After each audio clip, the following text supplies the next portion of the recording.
If your shop's anything like mine, you could use a little extra storage space. One way to do that is to get more from the space you already have. Take this drawer, for example. A large drawer seems like a versatile storage solution, but I find it often has a lot of wasted space in it.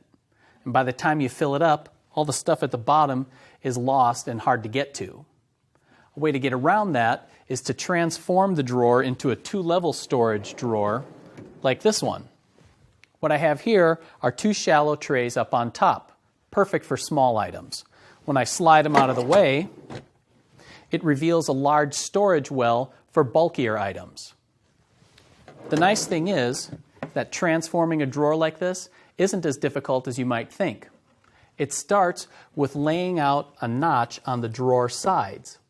That notch is flush with the inside of the drawer front and back. You can cut the notch out with a jigsaw and then smooth everything up with files and sandpaper. The completed notch serves as a guide for sizing the tray components. A couple of things you want to keep in mind are the thickness of the drawer slides as well as any joinery that you're going to use. For the tray, I used a tongue and dado joint because it matched the tongue and dado I used on the drawer. When you add the drawer slides, the installation goes about the same.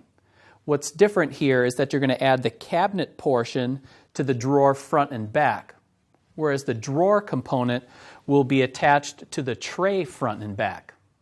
What you end up with is a large open area for storing bulky items, a handy tray for those small things, and a great way to get the most out of your shop drawers.